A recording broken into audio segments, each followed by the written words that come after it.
हम उन लोगों को देखना चाहिए जो आज हमारे भारत को, जब तक सनातन धर्म था तब तक भारत को कोई जीत नहीं सका, क्योंकि उनके पास अस्त्र विद्या थी, शस्त्र विद्या थी, मान था, प्रमाण था, एक विद्या थी। जब ये चले गया और दूसरे धर्मों ने इसके ऊपर आक्रमण करना शुरू किया और इन्होंने जब साधनाएं छोड़ी, तब आज हम देखते हैं, आज हम बला अति बला नाम की, आज हम मत्स्यनाथ जी के साधना को देखते हैं तो ब्रह्मांड को हिला के रखते थे, ऐसी सिद्धियां थी उनके पास। आज वो सिद्धियां कहाँ गई? क्योंकि हमारे पास साधनाएं नहीं है। हमारे को भगवान को बुलाने का कार्यक्रम हमें नहीं आता। भगवान को आप बुला सकते हैं, भगवान बात करते हैं तो बहुत श्रेष्ठ है, लेकिन हम उस परंपरा को ही भूल गए। उस परंपरा को बोलने वाले नहीं, ना अच्छा गुरु मिलता है, ना अच्छा गुरु तो किसके साथ हम कर सकते हैं। आज हम कहीं भी जाओ, किसी भी मंदिर में जाओ, आज माताओं के मंदिर में हो या भगवान शिव जी के मंदिर में हो, शिव जी के नाम तो हम बहुत सारे लेते, सिद्धेश्वर लेते हैं, ओंकारेश्वर लेते हैं, रामेश्वर लेते हैं, उज्जैन के महाकालेश्वर लेते हैं। क्या जब शिव जी ने नाम बदला है तो क्या उनका ध्यान अलग है या नहीं? वो एक ही शिव जी का ध्यान है। महालक्ष्मी ने अगर अवतार लिया है डिफरेंट इसके अपने विविध स्थानों पर, तो माता ने जब अवतार लिया तो उसको उसके नाम से पुकारना चाहिए या एक ही नाम से, दुर्गा के नाम से पुकारना? हो सकता है हम सब वैसा जाने तो मेरी बीवी से लेकर आप सब दुर्गा के अवतार है, स्त्रियां जितनी भी हैं, तो हम वैसा बुलाते हैं? नहीं बुलाते। वो बात करती है क्या? नहीं बात करती। हम वो माता उस नाम से क्यों स्थापना हुई और उस नाम की किस तरह की आराधना करनी चाहिए, अगर इसका ज्ञान होता है तो हर माँ हर देवता बात करेंगे, तो पुकारना आना चाहिए। मैं उनके घर को जाऊं और बोलूं कि भाई मोहम्मद भाई आप बात करें, तो वो बात करेंगे क्या? अरे मोहम्मद भाई का घर नहीं है, मेरा घर, इनका घर है, बोलेंगे। हमें ये देवता को पहचाने।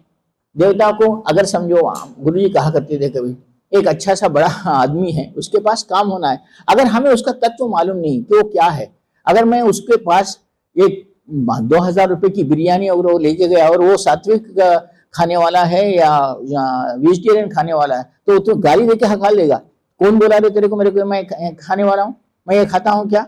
क्योंकि हम उसके तत्व को पहचाने नहीं। उसको घर को जाने से पहले उसको पहचाने कि वो क्या तत्व का वाला है। उसी तरह देवता को पहचाने कि वो किस तत्व की है और उनके पसंद का काम करके हम 5 मिनट भी हमारे हर देवताओं में हर क्या, तो स्तोत्र पढ़ ले, तो सिद्धेश्वरी माता का कवच है, सो एक बार पढ़ ले तो देख ले तेरे शरीर को कोई छुएगा नहीं, तेरे को तंत्र प्रयोग होगा ही नहीं। लेकिन क्या उसका ज्ञान है? तो जो इस तत्व के साथ ज्ञान प्रदान करेंगे, उसको बोलेंगे माता सिद्धेश्वरी का ध्यान करके, मां मैं तेरे दरबार में आया हूं, मैं तेरे मंत्र को बोल रहा हूं, तू मुझे सिद्धि प्रदान कर, मेरे ये कष्ट है इसका निवारण कर। अगर हम ये बोल सके तो हम जरूर उसकी सिद्धि प्राप्त कर सकते हैं।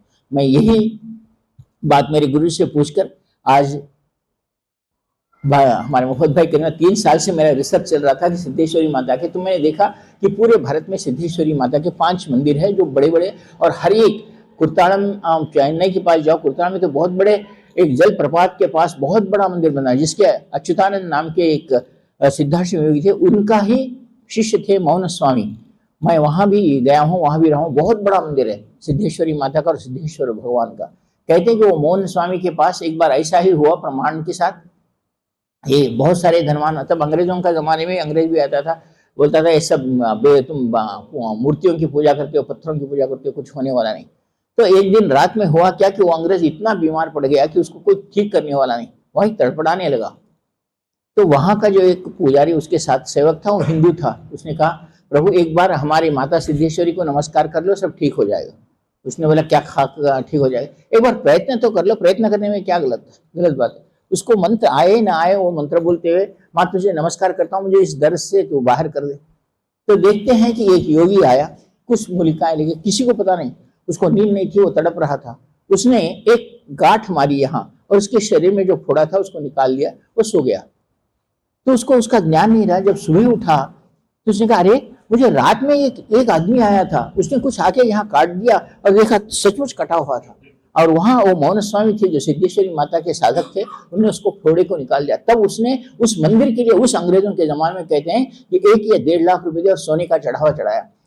वही वैसा ही एक, वो बड़े आदमी को भी बोल के नहीं, वहां एक रोज गरीब आके माता जी के आंगन में झाड़ता था, बहुत गरीब था, तो उसको एक उसकी बेटी की शादी थी, तो उसने आकर कहा माँ प्रभु मैं आपकी, मेरी बेटी की शादी है, मैं तो सेवा करूंगा ही करूंगा, लेकिन मेरी बेटी की शादी के लिए मेरे पास पैसा नहीं है। तो मौन स्वामी महाराज जो सिद्धेश्वरी माता के भक्त थे, उसने आए और एक पत्थर लिया, वहां ऐसा ही जमीन थी जो झाड़ता था, वो पत्थर लिया और ऐसा मारे, जो पत्थर जहां मारे हैं बोले वहां खोद, उन्होंने खोदा, वहां सोना निकला, वो शादी करने के लिए चलेगा। इतनी बड़ी सिद्धि है माता सिद्धेश्वरी की, लेकिन उसका मंत्र, उसकी साधना सही तरीके से की जाए। मैं आज मुझसे जो भी मेरे गुरुजी ने कहा है उस विधान से यहाँ साधना करके जाऊंगा। अब आगे हमारे धर्माधिकारी है वो करे करवाए नहीं, मैं तो यहाँ सिद्धेश्वरी कवच, सिद्धेश्वरी मंत्र और सिद्धेश्वरी विधान यहाँ आप सभी के सामने करवा कर वो साधना, जो सिद्धेश्वरी का यंत्र है आज तक बाहर कभी नहीं आया, जो भगवान परशुराम जी ने और अच्युतानंद जी ने उस यंत्र का निर्माण किया था। उसके बाद मैं यहाँ जो साधक आए उनके लिए उस यंत्र को तैयार किया हूँ। कहते हैं कि हर सिद्धेश्वरी माता, कोई से भी देवता को स्थापन करने से पहले अगर हम उस यंत्र की स्थापना करके उसके ऊपर प्राण प्रतिष्ठा करके माता की स्थापना करते हैं तो वो एक श्रेष्ठता से काम करता है, हर एक की मन की इच्छा पूर्ण करते हैं। ऐसा ही यंत्र मैंने बनवाया है और वो साधना मैं आप सभी से करवाऊंगा। कम से कम मुझे उस साधना की पूर्ण तैयारी करने के लिए 1 घंटा लगेगा। मुझे जो जो सामग्री चाहिए मैं आपके सामने टेबल रखकर करूंगा और उसके सामने मैं आपको मंत्र और कवच का पाठ करवाऊंगा।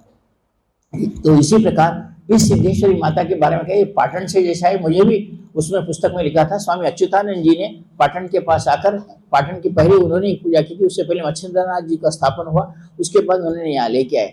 अब रही बात माता सिद्धेश्वरी, जब सिद्धाश्रम में पहली बार विश्वामित्र ने अति बला योगों से रामचंद्र जी, भगवान राम और लक्ष्मण को जब मारीच, सुबाहु और त्राटका नाम के राक्षसों को जो उनके यज्ञ में हवन में खून वगैरह डालते थे और यज्ञ का ध्वंस करते थे, तब विश्वामित्र जी ने जब राम लक्ष्मण को लेके गया तो उनकी शक्ति के सामने काम नहीं, तो पहले विश्वामित्र जी ने उस बला और सिद्धेश्वरी का मंत्र राम लक्ष्मण को दिया था और उन्हें त्राटका के राक्षसों को मार गिराया था। ये पहली बार विश्वामित्र को दिया था। बाद में इस मंत्र को परशुराम जी ने लिया।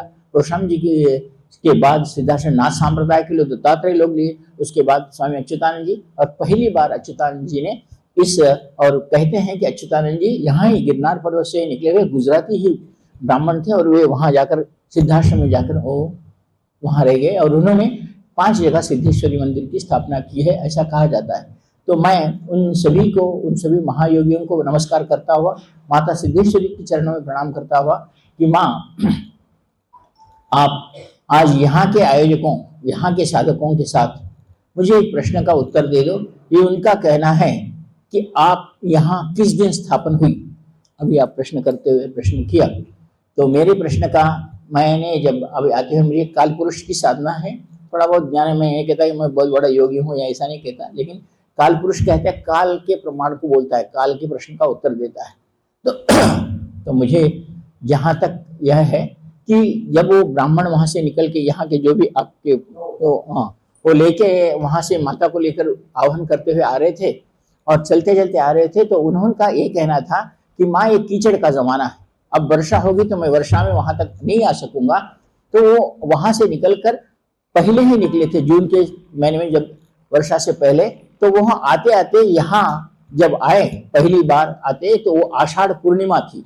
आषाढ़ पूर्णिमा के दिन माता ने उनको यहाँ रख दिया, क्योंकि वर्षा के कारण वो ये चलना बहुत मुश्किल था उस जमाने में। आषाढ़ पूर्णिमा के दिन यहाँ माता की स्थापना हुई। लेकिन इनके कहने के अनुसार दूसरी बार जब परीक्षा लेने गए और पूछे कि तू यहाँ है, इसका प्रमाण क्या, गांव वालों ने पूछा, वो थी श्रावण पूर्णिमा। तो आषाढ़ पूर्णिमा पहली बार स्थापना हुई और दूसरी बार श्रावण पूर्णिमा की स्थापना हुई। वर्षा के कारण वो जा नहीं सकते थे, इसलिए उन्होंने ये माता सिद्धेश्वरी की स्थापना की है, ये मेरा है। अब तो परीक्षा मेरी भी है, ये तो मामूली लोग नहीं है गुजरात वाले। तो मैं आपको ये कहता हूं कि आषाढ़ पूर्णिमा के चतुर्दशी के दिन कोई भी सूखा पेड़ ला लो और मैं जो सिद्धेश्वरी यंत्र देता हूँ रखो, दूसरे दिन अगर अंकुर फूटा तो मैं जो बुलाऊं वो करेक्ट है, नहीं तो नहीं।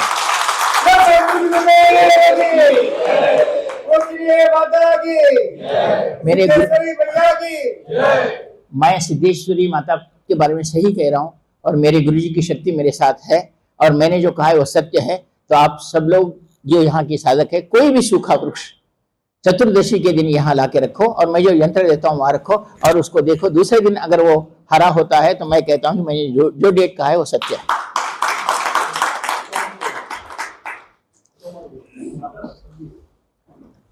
अब आप सभी को मैं सिद्धेश्वरी कवच और सिद्धेश्वरी मंत्र यंत्र देता हूँ, आप पाठ करो। तब तक मैं यहाँ अरेंजमेंट करता हूँ कि माता सिद्धेश्वरी का यंत्र कैसा होता है, किस तरह स्थापना करनी चाहिए। उसके बाद अब तब तक सिद्धेश्वरी यंत्र और माला ले लो, मंत्र ले लो, कवच पाठ करो, मैं आगे बोलता हूँ। उदय, एक टेबल ला के देना ना प्लीज, एक बड़ा। जो उन